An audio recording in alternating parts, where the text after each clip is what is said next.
என் பேர் பர்வீன் சுல்தானா. எனக்கு இந்த பேர் எப்படி வந்துச்சு அப்படின்னா,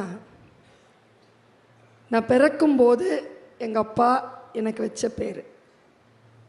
அந்த பேர் இந்த இந்திய நாட்டின் இசையரசியின் பெயர். இந்த இந்திய நாட்டின் இசையரசிக்கு பர்வீன் சுல்தானா, பேகம் பர்வீன் சுல்தானான்னு ஒரு பேர் இருக்கு. அவங்க தான் பத்ம விருதுகள் பெற்றவர். அவங்க தான் இசை அரசி விருது பெற்றவர். நீங்கள் விக்கிபீடியா போனீங்கன்னா பேகம் பர்வீன் சுல்தானா பேரும் வரும், என் பேரும் வரும். அவங்களுக்கு இப்போ 84 வயசு. அவங்க தான் அந்த விருதுகள்லாம் வாங்கியிருக்காங்க. எனக்கு இப்பொழுது தான் தமிழ்நாடு அரசு சொல்லின் செல்வர் என்கின்ற விருதை அளித்திருக்கிறது. இருந்தாலும் பேரன்போடு நீங்கள் உச்சரித்திருக்கிறீர்கள். பிரபஞ்சம் அதை குறித்து வைத்துக் கொண்டிருக்கிறது. உங்கள் மத்தியில் மனிதனும் தெய்வமாகலாம் என்கின்ற தலைப்பில் சிறிது நேரம் சிந்திக்கலாம் என்று இருக்கிறேன். நான் வந்தபோது சேர்ஸ் எல்லாம் காலியாக இருந்தது. இப்போ பார்த்தா கொஞ்சம் சேர் தான் காலியாக இருக்குது. ஆனால் திரளா மக்கள் நின்று கொண்டு கேட்டுக்கொண்டு இருக்கிறீர்கள். உங்களுடைய அன்பிற்கு நன்றி. மிகுந்த எதிர்பார்ப்போடு இந்த நிகழ்ச்சிக்கு நீங்கள் வருகை தந்திருக்கிறீர்கள் என்பதனை உங்களுடைய முகக்குறிப்பு காட்டுகிறது. இதில் ரொம்ப கவனமாக நான் இருக்கிறேன். என்னன்னா, நிறைய அம்மா அப்பா தம் பிள்ளைய கூட்டிகிட்டு வந்திருக்காங்க. ஏன் தெரியுமா? அவங்க பேசுகிறத கேளு. நான் பேசுகிறத தான் கேட்க மாட்டேங்கிற, அவங்க பேசுகிறையாவது கேளு. நானும் என் பிள்ளைய இப்படி தான் கூட்டிகிட்டு போகிறேன். என் பேச்சை என் பிள்ளை கேட்கறது இல்லை. யாராவது பேசினா கேட்பாங்க. இங்கே பிள்ளைகளை அழைத்து கொண்டு வந்த அந்த பெற்றோர்களுக்கு ஒரு வார்த்தையை சொல்லி என் பேச்சை ஆரம்பிக்கிறேன். இங்கே இருக்கக்கூடிய அத்தனை பெற்றோர்களும் உங்கள் பேச்சை உங்கள் பிள்ளை கேட்குதா? கேட்கல? கேட்கலையா? நீங்கள் கேட்டீங்களா? நீங்களும் கேட்கல, அதுவும் கேட்க மாட்டேங்குது. அப்படியா? ஆனால் நான் ஒரு சின்ன குறிப்போடு என் பேச்சை தொடங்குறேன். நம் பிள்ளை நம் பேச்சை கேட்காது. இது இப்போ நேற்று இல்லை, காலம் காலமாக இருக்கக்கூடிய விஷயம். இவ்வளோதான். நம்ம பிள்ளை நம்ம பேச்சை கேட்காது. ஆனாலும் பெற்றோர்களே, நல்ல வார்த்தைகளை பிள்ளைகளுக்கு சொல்லிக்கொண்டே இருங்கள். ஏன் தெரியுமா? நமக்கு முன்னால் அந்த குழந்தைகள் நம் பேசுவதை கேட்டு நடந்து கொள்ள மாட்டார்கள்.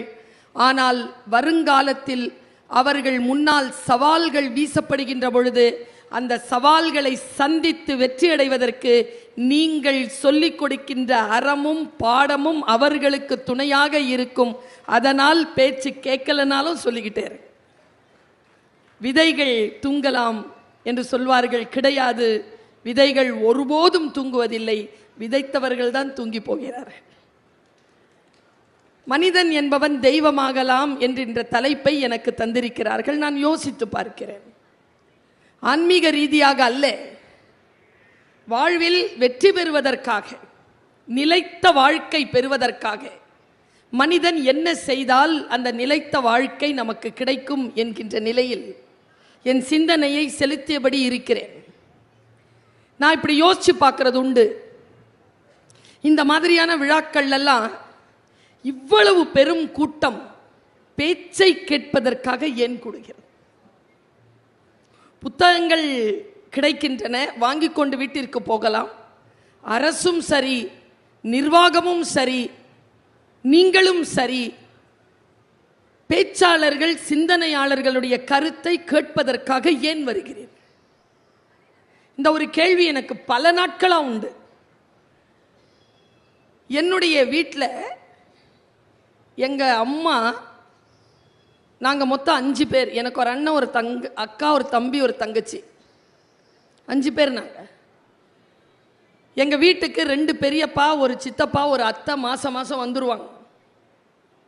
எங்கள் அம்மா என்ன பண்ணுவாங்கன்னா 5 பேரையும் வரிசையாக நிறுத்த வச்சுட்டு அந்த வர விருந்தாளிகள் இருக்காங்களே, உறவுகள், அவங்கக்கிட்ட சொல்லுவாங்க, அட்வைஸ் பண்ணுங்க, சொல்கிற பேச்சை கேட்க மாட்டேங்க.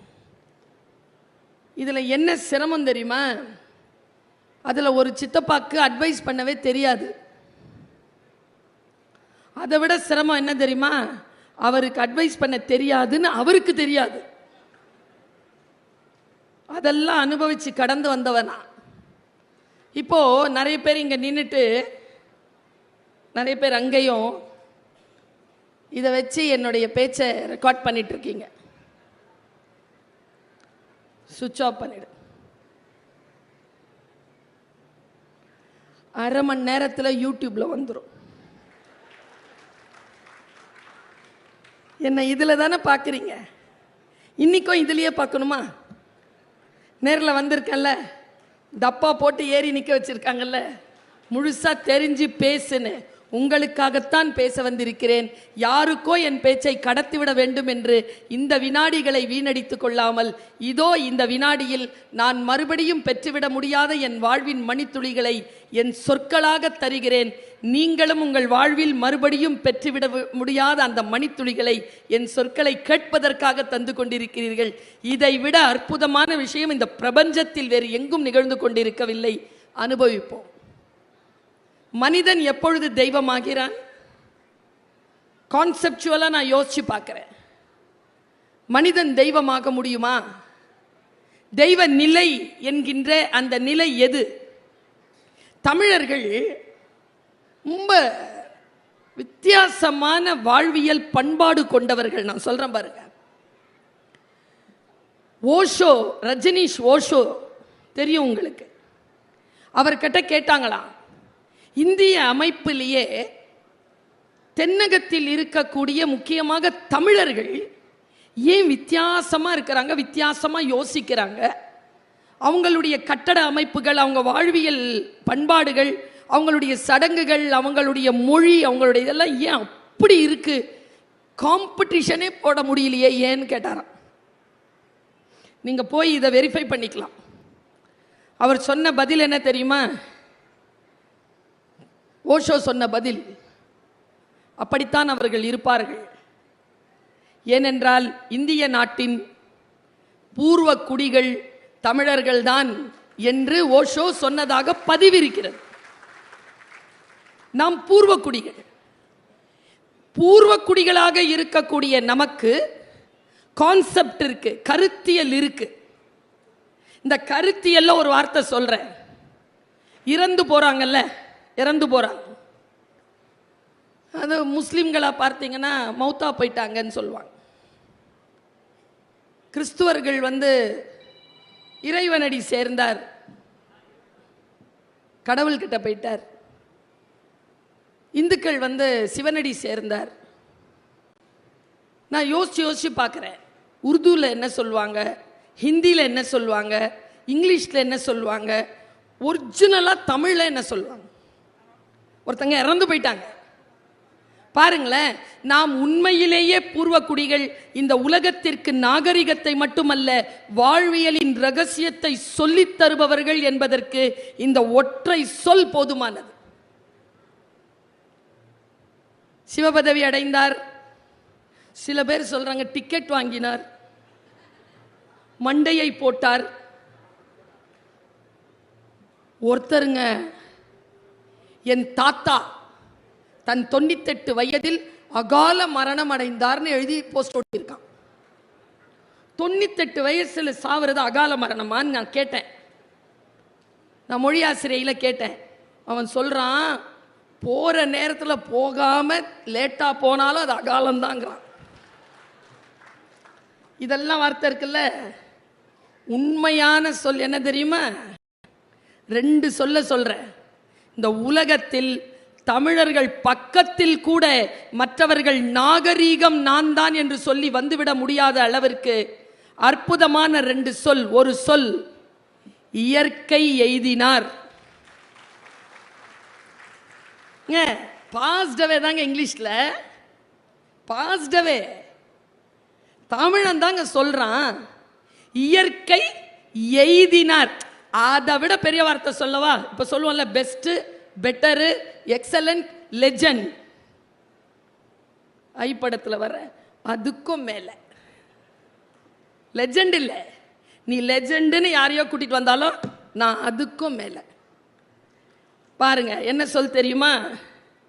காலம் ஆனார். Hey, he became time. அவன் காலம் ஆகிவிட்டான். காலத்தை அழிக்க முடியுமா? இதோ காலம் நிகழ்ந்து கொண்டிருக்கிறது. நான் யோசித்து பார்க்கிறேன், காலமானார் என்கின்ற சொல் எங்கிருந்து தேடி கண்டுபிடித்தார்கள் இவர்கள்?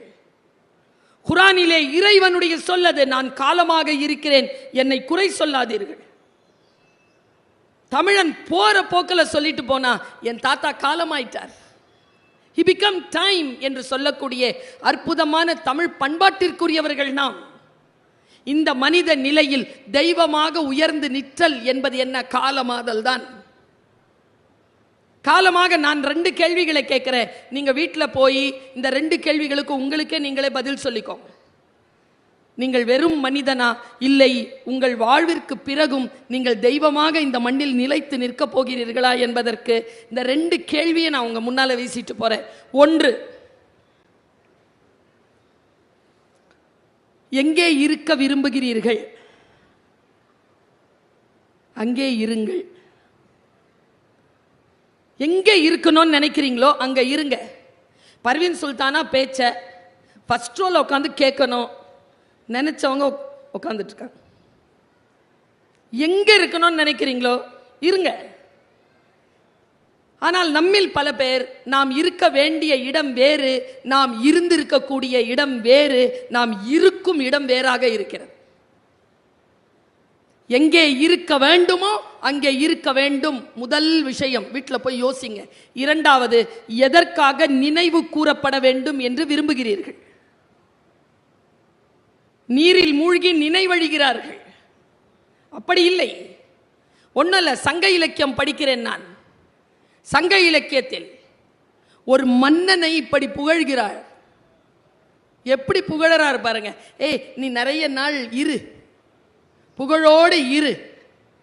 சரி, நீங்க சொல்லுங்க, என்ன வாழ்த்துங்க பாப்போம்.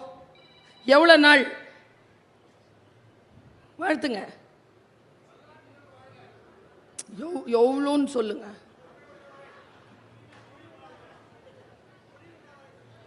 பாருங்க சொற்கள் எப்படி. இப்போ நம்ம தயார் பண்ணிட்டோமா, சொல் அப்படி வந்து விழுது. மொழி உள்ளவரை வாழ், பல்லாண்டு வாழ், காலம் இருக்கும் வரை, எப்படி வருது பாருங்க வார்த்தை. நான் சொல்றேன், பேச்சாளர்களா புத்திசாலிகள் கிடையாது. கேட்கின்ற மக்கள் தான் புத்திசாலிகள், கேட்கின்ற மக்கள் தான் அறிவுடையவர்கள். அவர்களுக்கு இணையாக பேச்சாளர்கள் தன்னை தகுதிப்படுத்திக் கொள்ள வேண்டும் என்று ஒவ்வொரு முறையும் பேச்சாளருக்கு உணர்த்தக்கூடிய கடலூர் மக்கள். எப்படி சொல்றீங்க பாருங்க. ஒரு மன்னனை வாழ்த்துறாருங்க ஒருத்தர். திருச்செந்தூர் இருக்குல்ல கோவில், அதுக்கு பக்கத்துல பகுருளி ஆறு ஓடுதான். பகுருளி ஆற்று மணல் இருக்குல்ல, அந்த மணலை எண்ண முடியுமா? பகுருளி ஆற்றின் மணலினும் பல ஆண்டுகள் நீ வாழுகன்னு வாழ்த்துறாரு.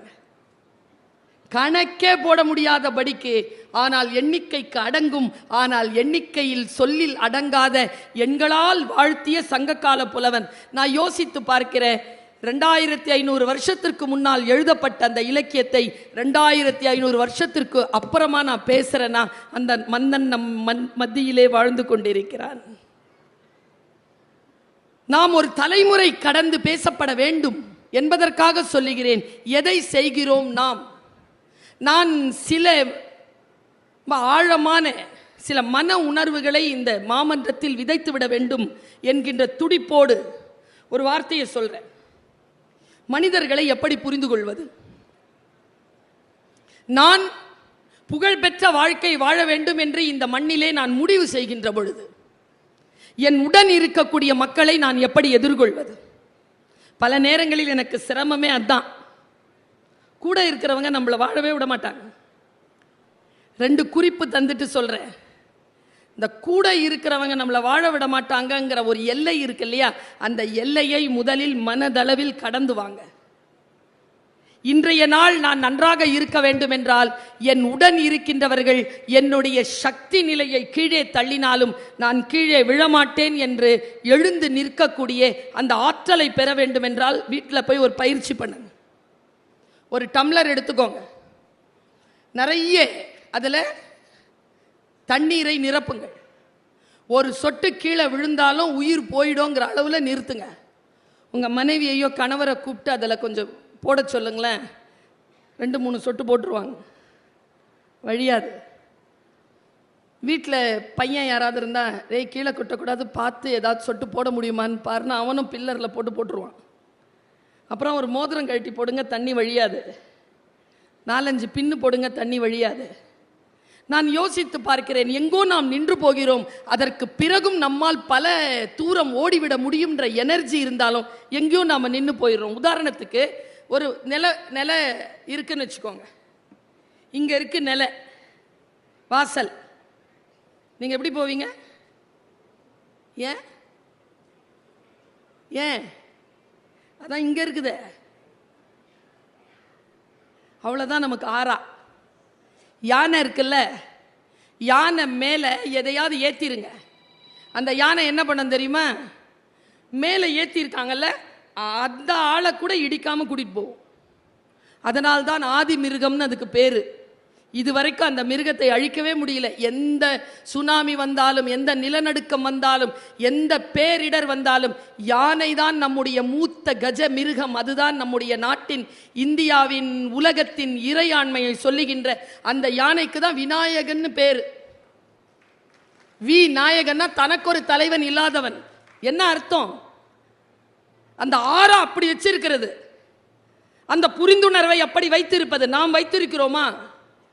நான் இன்னைக்கு ஒரு சூட்சுமமான ஒரு விஷயத்தை சொல்லி கொடுத்து விட்டு போகிறேன். யாராக நான் ஐம் மோட்டிவேட்டர். யார் உங்களுடைய சக்தி நிலையை கீழே கொண்டு வரதுக்கு நினைச்சாலும் நீங்க அனுமதித்தால் ஒழிய உங்கள் சக்தி நிலையை கீழே கொண்டு வர முடியாது.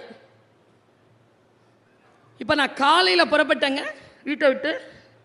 நேற்று நான் தேனி புத்தக கண்காட்சியில் பேசிட்டு காலையில் 4 மணிக்கு வந்து சென்னையில் இறங்கிட்டு வீட்டுக்கு போய் குளித்து ட்ரெஸ் பண்ணிவிட்டு காலேஜுக்கு போயிட்டு காலேஜ் அட்டன் பண்ணிவிட்டு 2 மணிக்கு மேலே புறப்பட்டு இதோ உங்கள் முன்னால் வந்து நிற்கிறேன். காலையிலேருந்து என்னுடைய சக்தி நிலையை நான் கீழே போடலை.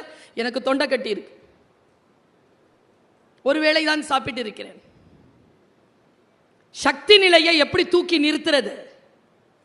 பல பேரை நான் பார்க்குறேன், காலையில் ஆரம்பித்து டக்குன்னு டல்லாயிடுறீங்க. எனக்கு என்ன மட்டும் டல்லாக்கிறதுக்கு சூழல் வராதான்? எப்படி இருக்கேங்க நான்?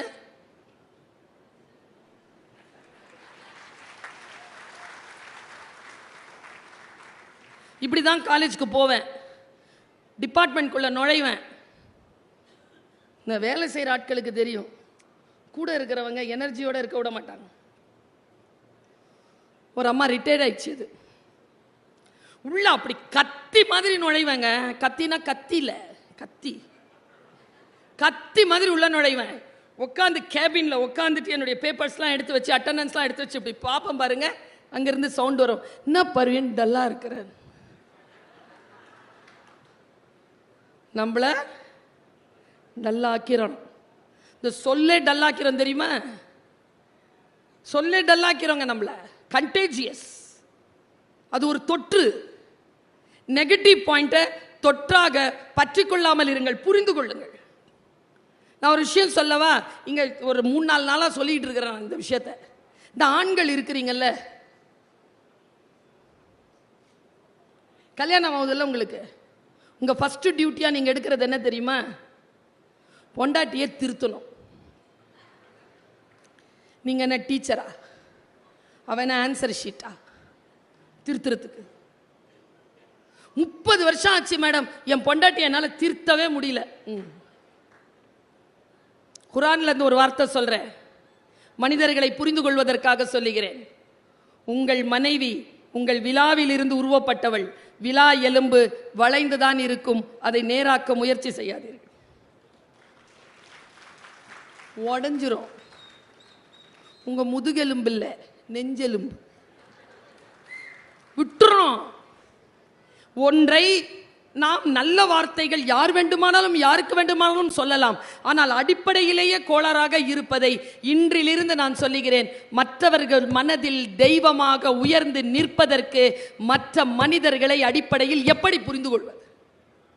பஞ்சதந்திரத்தில் ஒரு 6 மாதம் இருக்கும். அதுக்கு முன்னால் நான் ஒரு விஷயம் படித்தேன். என்னங்க மனிதர்கள், நம் முன்னோர்கள் எந்த மாதிரியான சொல் பொக்கிஷத்தை நமக்காக தந்துவிட்டு போயிருக்கிறார்கள் பாருங்க. மனிதர்களை புரிந்து கொள்வதற்காக நான் இப்போ போடுறேன். இன்னொரு விஷயமும் சொல்லிடுறேன். ஓஷோ சொல்வார், சொற்கள் என்னுடையவை, புரிதல் உங்களுக்குரியவை. உங்கள் புரிதலுக்கும் என் சொல்லுக்கும் தொடர்பில்லைன்னு சொல்வார். நம்முடைய ப. சிதம்பரம் ஐயா இருக்கார்ல, மேனாள் நிதியமைச்சர், இந்தியாவின் நிதியமைச்சர், அவர் சொல்வார், உலகத்திலேயே இருக்கிற ப்ராப்ளம்லேயே மிக முக்கியமான ப்ராப்ளம் இக்கனாமிக் ப்ராப்ளம் கூட இல்லை, டெஃபினிஷன் ப்ராப்ளம்னு சொல்வார். ஒன்றுக்கு நம்ம கொடுக்குற விளக்கம் இருக்குல்ல, ஏன் இதை படிக்கணும்னா அப்படின்னு நீ சொல்றல்ல விளக்கம், அதில் தான் நாங்கள் எரிச்சலாக வரோம். விளக்கங்கள் தான் பிரச்சனையே. இங்க படிக்கிறது பிரச்சனை இல்லை, எந்த மொழி வேண்டுமானாலும் படித்துக் கொள்வோம். ஏன் படிக்கணும்னு ஒரு விளக்கம் சொல்றல்ல, முடியாது. டெஃபினிஷன் ப்ராப்ளம்ங்க இந்த நாட்டில். எனக்கு மொத்தம் 5 மொழி தெரியுங்க, ஹிந்தி, உருது, இங்கிலீஷ், அரபி, தமிழ். நான் மொழி பாடம் நடத்துகிற பேராசிரியை. எனக்கு மொழி அரசின்னு ஒரு பேர் இருக்கு. 5 மொழி தான் தெரியும். ஆனால் நான் சொல்றேன், யாமறிந்த மொழிகளிலே தமிழ் மொழி போல் இனிதாவது எங்கும் காணும். இது ஏன் definition. It is my definition. Definition problem. நான் ஒன்று சொல்றேன், நீங்க புரிஞ்சுக்கோங்க. முதல்ல யாரை தெரியுமா புரிஞ்சுக்கணும்? நம்மளை பெத்தது, நாம பெத்தது, நம்ம கூட வந்து சேர்ந்தது, நாம போய் சேர்ந்துகிட்டது, எல்லாரையும் புரிஞ்சுக்கணும். ஏன்னா வாழ முடியாது. எப்படி புரிஞ்சுக்கிறது பாருங்க. பஞ்சதந்திரத்தில் நம் மூத்தோன் சொல்லிவிட்டு போறான். கதைகளாகத்தான் சொன்னான். கதைகள் முக்கியமே இல்லைங்க. இன்னைக்கு பர்வீன் சுல்தானா சொல்றேன், கதைகளே முக்கியம் இல்லை, கதைகள் ஏன் சொல்லப்படுகின்றன என்பது முக்கியம். ஏன் சொல்லப்படுது இந்த கதை பாருங்க. என் குரலே எனக்கு இல்லையா? இப்போ வந்துருச்சா? எனர்ஜி என்னால் வரல, இறை சாட்சியா சொல்றேன், உங்க எனர்ஜி. நான் இன்னைக்கு பேச முடியாதுன்னு நினைச்சேங்க. எனர்ஜி, இந்த எனர்ஜி எப்படி தக்க வைக்கிறது? ஒன்றை புரிந்து கொள்வதன் மூலமாக. பாருங்க, என் மூத்தோன் சொன்னான், ஒரு ஆறு புரண்டு ஓடுது, அந்த ஓரத்தில் ஒரு தவளை இருக்கு. நாம எல்லாம் தான் அந்த தவளை, ஓகேவா? பக்கத்தில் ஒன்று வந்து நிற்கிது, அது திரும்பி பார்த்தா தேளு. தேள் சொல்லுது, மிஸ்டர் ஃப்ராக், என்ன உன் முதுகில் ஏற்றிட்டு இந்த ஆற்றை கடந்து விட்டுற. நம்மெல்லாம் ஃப்ராக் தானே, ஆதி உயிர் அது ஃப்ராக். அமீபாக்கு அப்புறமா வந்துச்சுன்னு சொல்லுவாங்க. அது சொல்லுது, நான் மாட்டேன். தேள் கேட்டுச்சு, ஏன்? நீ என்னை கொட்டிட்டேன்னா நான் செத்துருவேனே, லூஸா நீ? நான் ஏன் உன்னை கொட்ட போறேன்? நான் கொட்டினேன்னா நானும் தானே சாவேன். ஆமாம்ல, பாயிண்ட். நம்ம எவ்வளோ சீக்கிரம் கன்வின்ஸ் ஆகிறோம் தெரியுமா? நம்மளை ஏமாத்துறதுக்குன்னே கடவுள் கொடுத்த வரோம் நம்ம பிள்ளைங்க. சூப்பராக ஏமாத்தோம் நம்மள. நாம ஏமாத்துறதுக்குன்னு நமக்கு கொடுத்த வரோம் 2, அம்மா அப்பா. சூப்பர். ஆனால் இந்த ஃப்ராகு ஓகேன்றுச்சு, சரி வா கொட்டக்கூடாதான், கொட்டினோம் 2 பேரும் செத்துருவோம், ஜாகிரதை. முதுகில் ஏற்றிக்கிருச்சு. இப்போ பயணம் தொடங்குது. நடு ஆற்றுல போயிட்டே இருக்கும் பொழுது இப்படி தவளை இப்படி தவ்வி தவ்வி தவ்வி தவ்வி கூட்டிகிட்டு போகுது. நடு ஆத்துல என்ன ஆச்சுன்னு தெரியல, தேளு டொங்குன்னு கொட்டிருச்சு. இப்போ தவளையும் தேளும் சாகுது. சாகும்போது தவளை கேட்டுச்சிங்க ஒரு கேள்வி, மனசே உடஞ்சிருச்சிங்க அதை படிச்சு. ஏன் என்னை கொட்டின? நான் அன்பா தானே வந்த உன் கூட, உன்னை காப்பாத்தணும் தானே, என்னை ஏன் கொட்டின? இந்த கேள்வியெல்லாம் சாதாரண கேள்வி. தேள் தந்த பதில் தான் நமக்கு பாடம். தேள் சொல்லிச்சான், வீட்டில் போய் யோசிங்க, நான் சொன்னல இந்த தேளுங்கிறது தேள் இல்லை. தேள் சொல்லிச்சான், நான் கொட்டணும்னு கொட்டல, கொட்டுறது என் இயல்பு. I was designed like that. நீங்க என்ன பண்ணுவீங்க? அவங்களோட தான் வாழ்ந்தாகணும், அவங்களோட தான் இருந்தாகணும். அப்போ எப்படி புரிந்து கொள்வது, ஒன்றை எதிலிருந்து தொடங்குவது, எப்படி நடந்து கொள்வது? பல நேரங்களில் மனிதர்கள் தோற்கலாம்ங்க சொல்லுவாங்க, தோற்கலாம்னு. ஆனா ஒன்னு சொல்லட்டுமா, தோல்வி நிகழலாம், ஆனால் என் உறவுகளே ஒருபோதும் தோல்வியை ஏற்றுக்கொள்ளாதீர்கள். Don't accept it. நிகழ்ந்து விட்டு போகட்டும். ட்ரை, அடுத்த வாட்டி ட்ரை பண்ணி அதை அங்கேயே ஜெயிச்சுட்டு வாங்க. வாழ்க்கை நமக்கு வாய்ப்புகளைத்தான் தரும், வெற்றிகளை தருவதே இல்லை. வாய்ப்புகளை வெற்றிகளாக மாற்றிக்கொள்ள வேண்டும் என்றால் நாம் முயற்சி செய்ய வேண்டும். உங்களுக்கு நான் ஒரு 5 விதிகளை கற்றுத்தருகிறேன். 5 விதிகளை எப்பொழுது நீங்கள் பின்பற்றுகிறீர்களோ அப்பொழுது நீங்கள் தெய்வ நிலைக்கு ஓரளவுக்கு உயரலாம். டிசிஷன் மேக்கிங் இருக்குல்ல, முடிவெடுக்கும் திறன் நம்மில் பல பேருக்கு கிடையாது. முடிவெடுப்பதே இல்லை. நாம் அடுத்த நீ என்ன சொல்ற, நீ என்ன சொல்ற, நீ என்ன சொல்ற. முக்கியமா இந்த பெண்களுக்கு, இந்த அக்கா, உங்கள் தங்கை, உங்கள் மகள், உங்கள் தாய், வயதிற்கேற்ப ஒரு ரகசியத்தை சொல்லிட்டு போறேன். இன்னிலிருந்து ஒரு வார்த்தையை விட்டுடுங்க, உங்கள் நிலையிலிருந்து நீங்கள் உயரலாம். என்ன தெரியுமா? இவ என்ன நினைப்பா, அவ என்ன நினைப்பா, எவ்வளோ நம்மளை பற்றி ஒன்றும் நினைக்கிறது இல்லை. நினைச்சாலும் 3 நிமிஷம் தான் நினைப்பா. நம்முடைய அஜெண்டா 300 வருஷம். இந்த 3 நிமிஷத்துக்காக மனசை போட்டு உடைச்சிக்காதீங்க. வாழ்க்கை நமக்கு வாய்ப்புகளை தரும் என்றேன். முதல் விதி, நான் சொல்லுகின்ற முதல் விதி, நீங்கள் இந்த பிரபஞ்சத்திற்கு எது தருகிறீர்களோ இந்த பிரபஞ்சம் அதை உங்களுக்கு திருப்பி தரும்.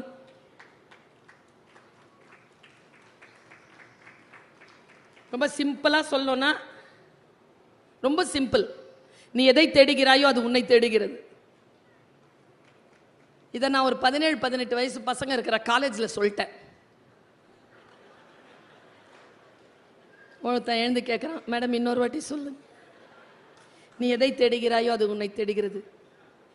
நிஜமாவா மேடம்? நம்பலாமா? டே டே நான் அதை சொல்லலடா. நீங்கள் பயத்தை தேடுகிறீர்களா? பயம் உங்களை தேடும். நீங்கள் மரணத்தை தேடுகிறீர்களா? மரணம் உங்களை தேடும். கீழே விழுந்துருவீங்க.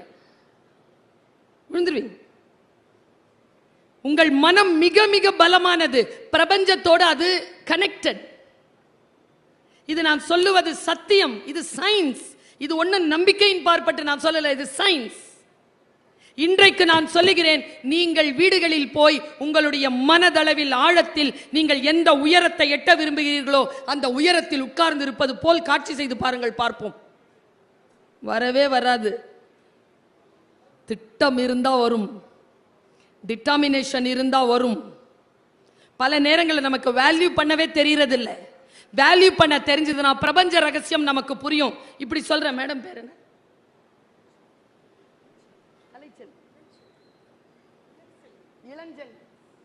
இளஞ்செல்வி மேடம், நம்முடைய பாஸ். நான் கடலூர் வந்துட்டு இருந்தேன், பர்ஸை தொலைச்சிட்டேன். நான் இளஞ்செல்வி மேடம் கிட்ட வந்து சொல்றேன், மேடம் பர்ஸை காணோம் மேடம். மேடம் என்ன கேட்பாங்க? எங்க தொலைச்சிங்க? பஸ்ல மேடம். எந்த பஸ்ஸில்? கிளாம்பாக்கத்திலிருந்து ஏறின மேடம், தொலைச்சிட்டேன் மேடம். அடுத்து என்ன கேட்பாங்க? தென்னீங்களா? தென்ன மேடம், கிடைக்கல, ஓன்னு அழுறேன். இவ்வளோ பெரிய பேராசிரியர் அழறதை பார்த்து ஒரே கேள்வி கேட்டாங்க, உள்ள என்னதான் இருந்துச்சு மேடம்? நான் சொல்றேன் 30 ரூபாய். இளஞ்செல்வி மேடம் என்ன சொல்வீங்க? என்ன சொல்வீங்க? போனா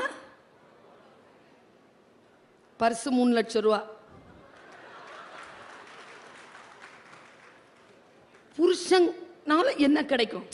புருஷன் 3 லட்சம் ரூபாய், அவன் கொண்டு வந்து கொடுக்கறதெல்லாம் 30 ரூபா. மனைவி என்ன கிடைக்கும்? அது 3 ரூபா தான், அவ 30 லட்சம். வேல்யூ வேல்யூ தெரியலனா பிரபஞ்சத்துக்கிட்ட எப்படி கனெக்டடா இருப்பீங்க? பிரபஞ்சத்தோடு கனெக்டடா நீங்க எது கொடுக்கிறீங்களோ பிரபஞ்சம் உங்களுக்கு அதை திருப்பி தரும்.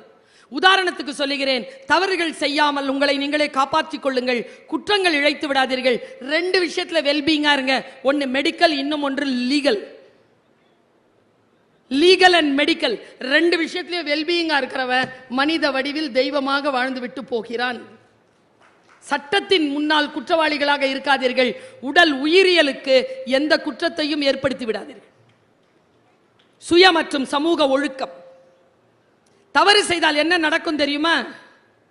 நான் பெண், என் மகனோ என் கணவனோ என் தாய் தந்தையோ என்னுடைய அண்ணனோ தம்பியோ தங்கையோ அக்காவோ யாரையும் தவறு செய்துவிட்டு என்னிடத்தில் வந்து மன்னிப்பு கேட்டால் நான் மன்னிப்பேன். ஆனால் பிரபஞ்ச ரகசியம் என்ன தெரியுமா? மனிதர்கள் தான் மன்னிப்பார்கள். நீங்கள் செய்த குற்றங்கள், நீங்கள் செய்த தவறுகள் உங்களை மன்னிப்பதே இல்லை, உங்களை திரும்பி வந்துகிட்டே இருக்கும். இதை புரிந்து கொண்டால் தெய்வமாகலாம். தத்தம் கருமமே கட்டளை கல். அப்பா, தமிழ் கட்டளை கல்லுன்ட்டான்.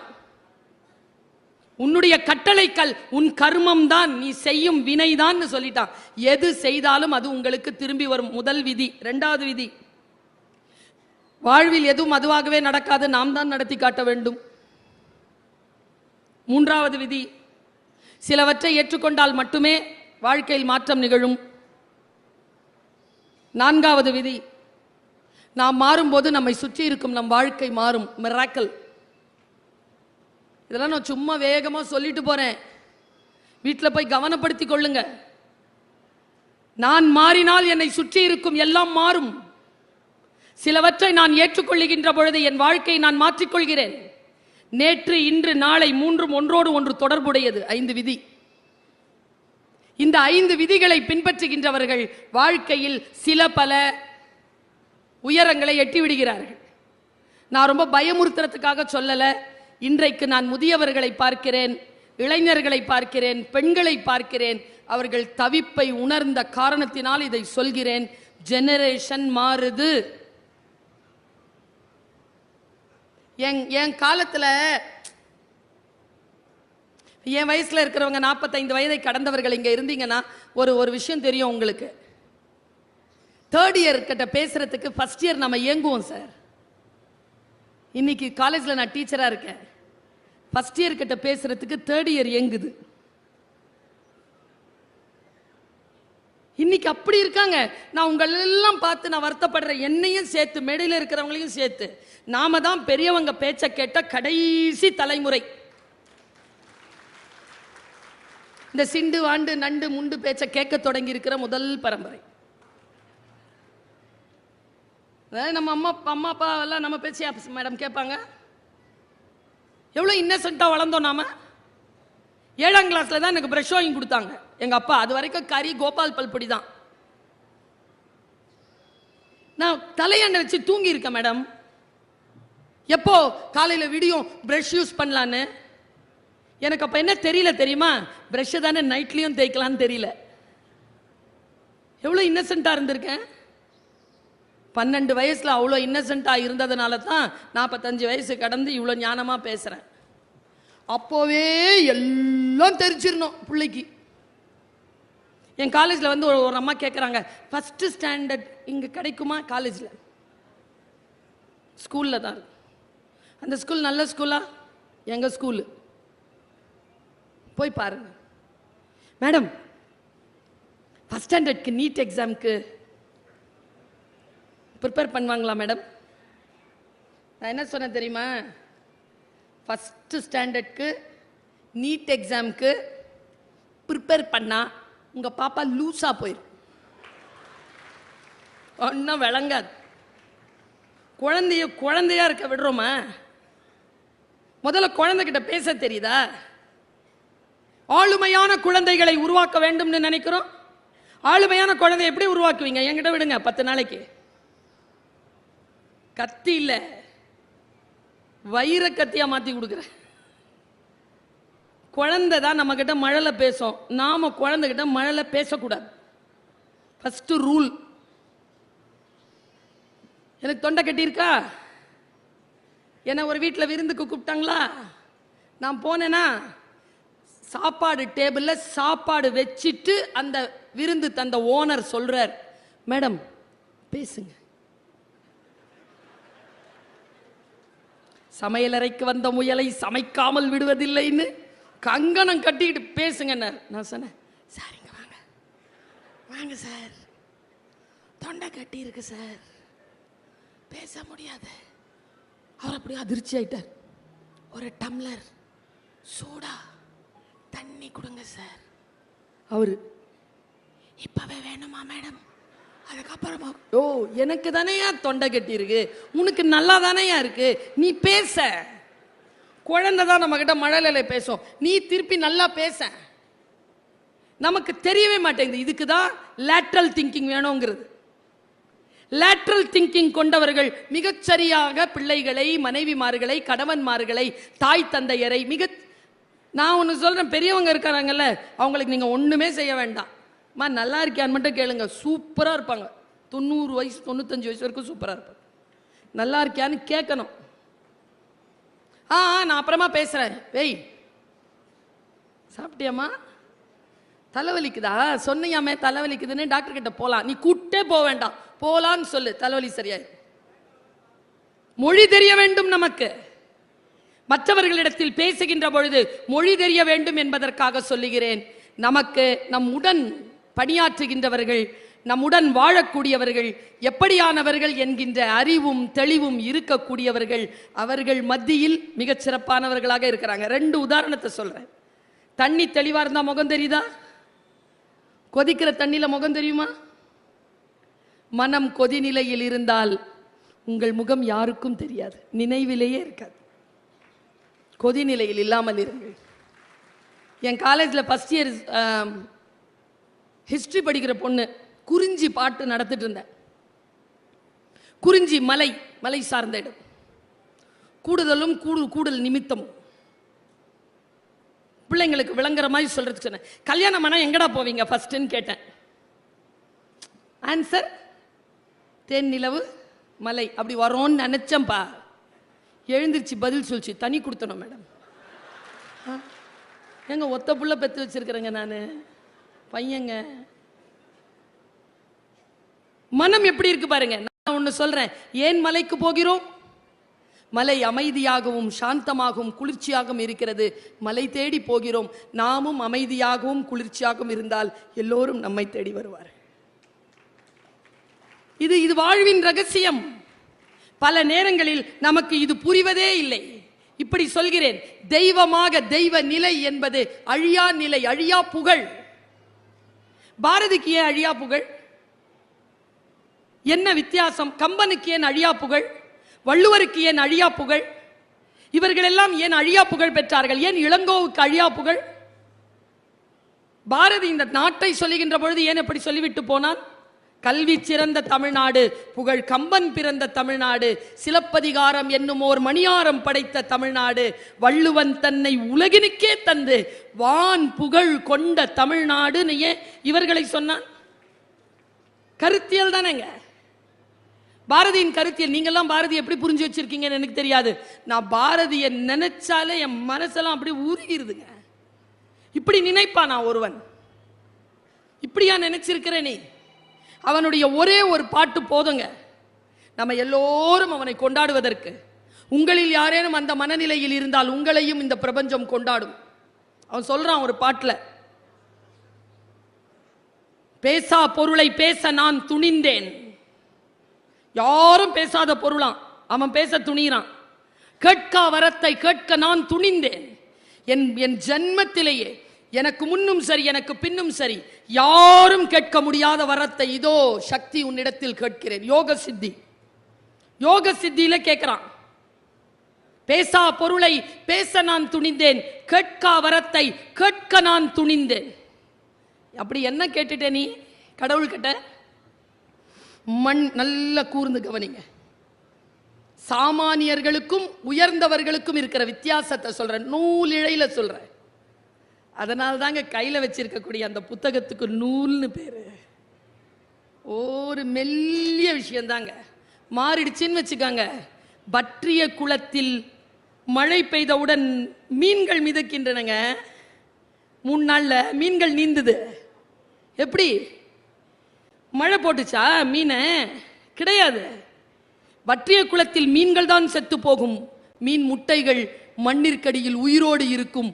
மழை பெய்தவுடன் துளிர்த்து எழுந்து வந்து நீந்தும். மீன் முட்டையின் மீது மழை துளி போல் சொல்லுகிறாங்க அவன். நான் உயிர் தெழுகிறேன். பேசா பொருளை பேச நான் துணிந்தேன், கேட்கா வரத்தை கேட்க நான் துணிந்தேன். மண் மீதுள்ள மக்கள், பறவைகள், புல் பூண்டு, பூச்சி இவை யாவும் இன்புற்று. நீங்களும் அவனும் ஒண்ணு, நானும் அவனும் ஒண்ணு. என் வினையால் இடும்பை தீர்ந்து அன்புடனே இயைந்து இன்புற்று வாழ வழி செய்ய வேண்டும் தேவதேவா. அவங்க எல்லாம் சந்தோஷமா இருக்கணும்னு சொல்லல, நான் ஏதாவது செய்யணும், அதுல அதுங்க சந்தோஷமா இருக்கணும். எங்கெங்க பிரிகிறாங்க இவங்க? நூல் இழையில் பிரிகிறார்கள். சிந்தனை நூல் இழையில் பிரிகிறது. என்னுடைய தந்தையார் அல்லாமா இக்பாலினுடைய ஒரு கவிதையை அடிக்கடி எனக்கு சொல்லுவார். வயது போக போகத்தான் விஷயங்கள் புரிகின்றன. சிறிய வயதில் புரியவே இல்லை. மனனம் செய்து பேசிவிட்டோம். பேசியதெல்லாம் ஞாபகம் வருது. அதற்குள்ளே இருக்கக்கூடிய ஆழங்கால் படுகின்ற பொழுது கதவுகள் விரிகின்றன. खुदी को कर बुलंद इतना हर तकदीर से पहले खुदा अपने बंदे से खुद पूछे बता तेरी रजा क्या है. என்ன அர்த்தம் தெரியுமா? ஏ பக்தனே, மனசு ஆழமா உள்வாங்கிட்டு போங்க. ஏ பக்தனே, உன்னை நீயே எந்த அளவிற்கு உயர்த்தி வை என்றால், விஸ்வரூபம் காட்டு என்றால், உன் விதியை எழுதுகின்ற இறைவன் உன்னிடத்தில் வந்து கேட்க வேண்டும். சொல் பக்தனே, உன் விதியை நான் இனிமேல் எப்படி எழுத? அவன் எழுதக்கூடாதான். நீ இப்படித்தான் எழுதணும்ட்டு நாம விஸ்வரூபம் எழுந்து நிக்கணுமா? நிக்க முடியும்ங்கிறான் அல்லாமா இக்பால். எல்லாம் விதி. நோ. ஊழையும் உப்பக்கம் காண்பர் நாங்கள, அவர்கள் தான் மனித இனத்தில் தெய்வமாகிறார்கள். மாற்றியமைக்க முடியும். எத்தனை பேர் ஏழையாக பிறந்தோம், ஏழையாக இறக்க மாட்டோம். கல்வி அறிவு அற்ற குடும்பத்தில் பிறந்தோம், கல்வி அறிவு அற்று இறக்க மாட்டோம். சுதந்திரமின்றி பிறந்தோம், அடிமையாக சாக மாட்டோம். நம்முடைய வாழ்க்கையின் உயர்வுகளை யார் ஒருவர் தானே தன்னுடைய கரங்களால் எழுதி கொள்கிறார்களோ அவர்கள் மனித உருவிலே தெய்வமாக உயர்த்த பெறுகிறார்கள். அந்த நிலைக்கு நாம் உயர வேண்டும் என்றால் சில பல விஷயங்களை சொல்லுகிறேன். இன்னைக்கு டைரியில போய் எழுதி வச்சுக்கோங்க. வரலாறு இருக்குல்ல, ஏன்னா இப்படி சொல்றாங்களேன்னு நினைக்காதீங்க. வரலாறு முதல் வெற்றியை வெறும் காகிதத்தில் தான் எழுதி வைக்கிறது. இரண்டாவது வெற்றியைத்தான் வரலாற்றின் பொன்னேடுகளில் பொறிக்கிறது. ஃபர்ஸ்ட் வந்துட்டா போதும் இல்லை, ஃபர்ஸ்ட் வந்துகிட்டே இருக்கணும். அதுதான் வரலாறு. நான் இப்படி வந்துட்டேன், அப்புறம் 10th வந்தவன் ஏன் +2ல வர்றதில்ல? கொண்டாடி தீத்துறோம். Turn as a responsibility. வெற்றியை பொறுப்பாக மாற்றிக்கொள்ளுகின்றவர்கள் சாதனையாளர்களாக உயர்கிறார்கள். நான் குழந்தைகளுக்கு சொல்லுவேன், சாதனையாளர்கள் யார்? தவறே செய்யாதவர்களா? கிடையாது. ஒரே தவறை திரும்ப செய்யாதவர்கள். எல்லாம் தப்பு செஞ்சவன் தான், ஒரே தப்பை திரும்ப செய்ய மாட்டான். அவன் சாதனையாளராக இருக்கிறான். நான் இப்படி யோசித்து பார்க்கிறேன், நம்முடைய வாழ்க்கை நமக்கு எத்தகைய வாய்ப்புகளை, சிந்தனைகளை தருகிறது. நான் இதை ஒரு 4-5 கூட்டத்தில் எனக்கு தெரிந்து நான் மிக உணர்ச்சிவசப்பட்டு சொல்வது உண்டு.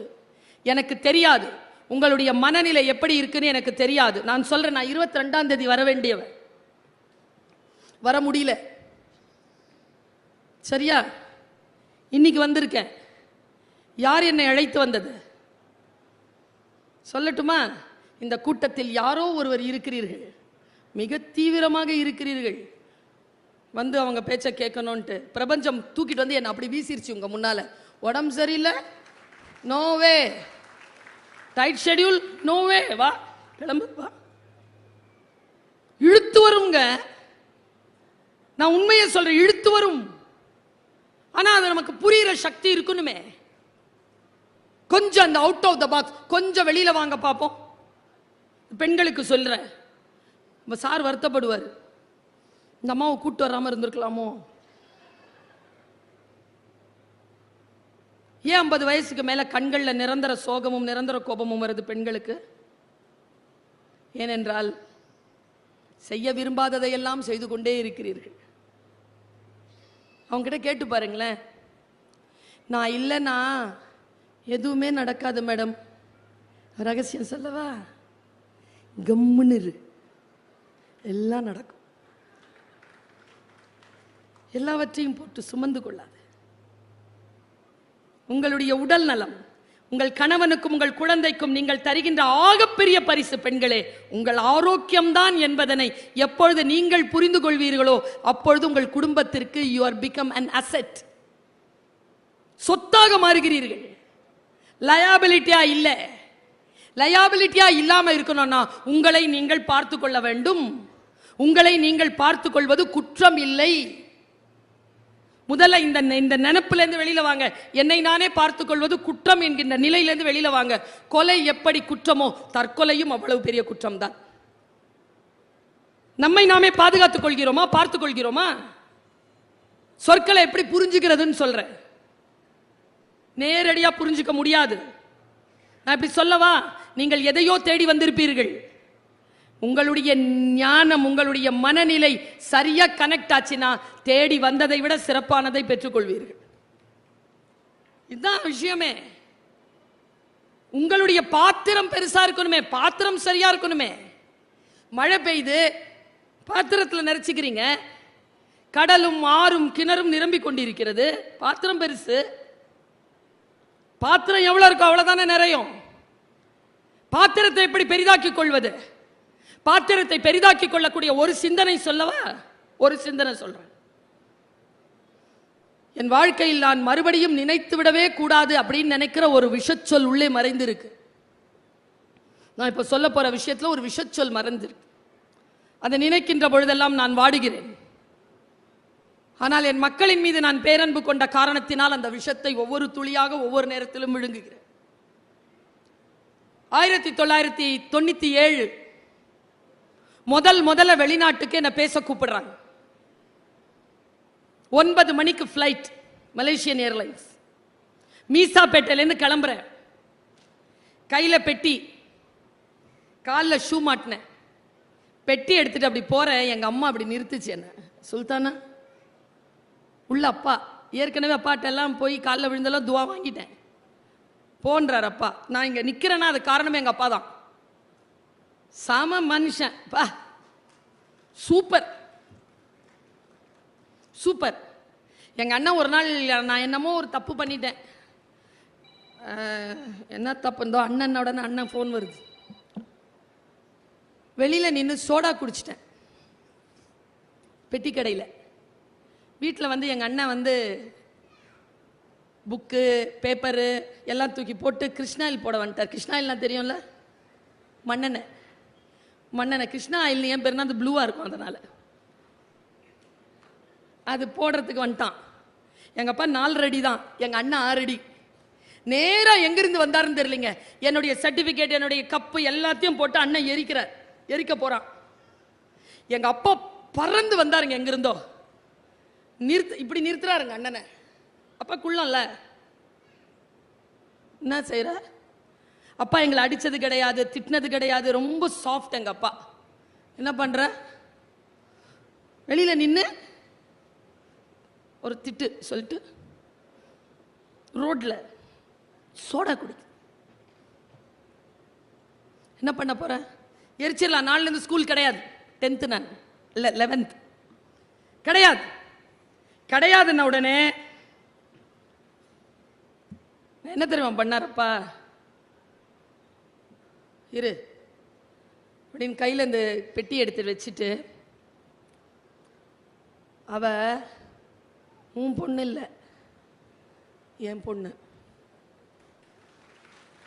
அவ குடிச்சா வெளியில நின்று குடிச்சான்னா குடிக்க வேணாம்னு சொல்ல அவ செய்ய மாட்டா.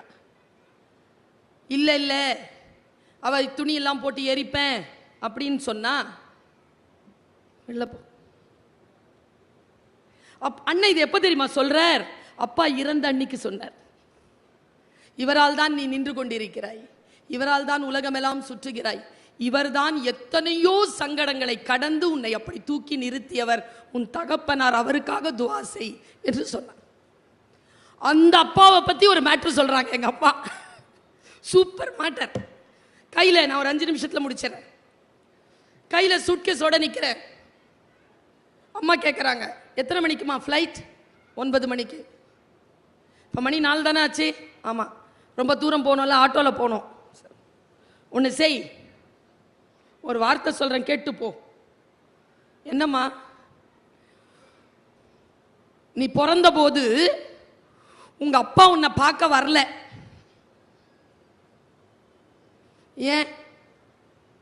எங்க அப்பாவை பார்க்குற, எங்க அப்பா இப்படி குனிஞ்சு உட்காந்துருக்க, ஏன் பார்க்க வரல? கருப்பா பிறந்துட்ட பொண்ணு.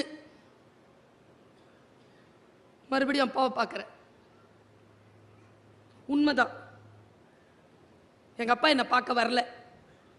எங்க அம்மா என்ன பண்ணிருக்கு, 3 நாள்ல எடுத்து வெளியில போட்டிருக்காங்க அம்மாவை.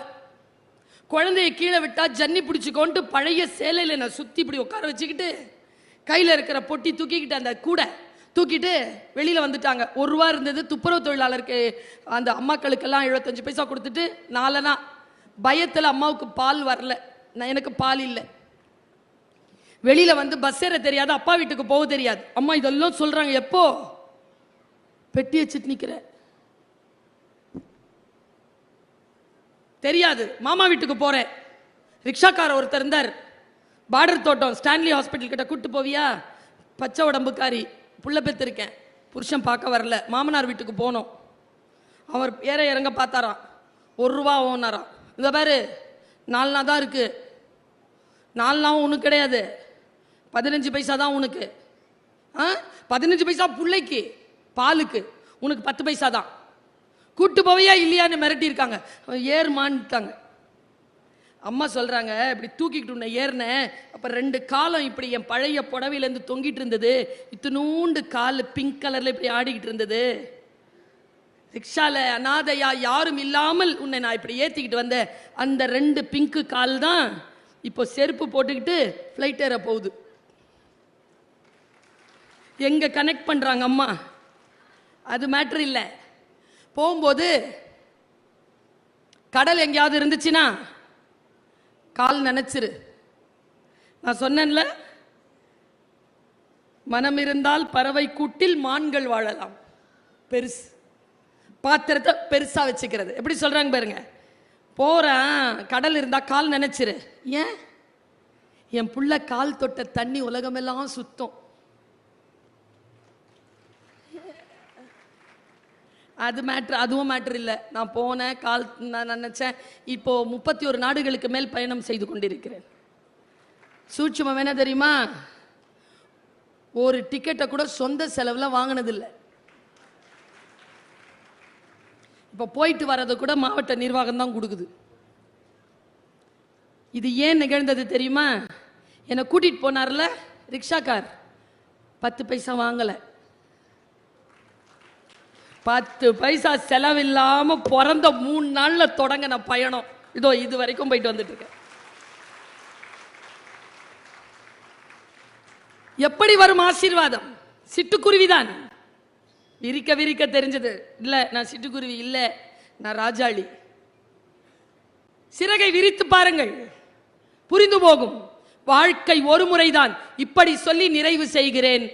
என் தமிழ் உறவுகளே, வாழ்க்கையை கொண்டாடுவதற்கு நாட்களை தேடாதீர்கள். வாழ்வின் ஒவ்வொரு மணித்துளியும் கொண்டாடுவதற்கு தகுதியானதுதான். வாழ்க்கையை ஒவ்வொரு வினாடியும் அறத்தோடு கொண்டாடுகின்றவன் மனிதருள் தெய்வமாகலாம். வாய்ப்புக்கு மகிழ்ச்சி. வணக்கம்.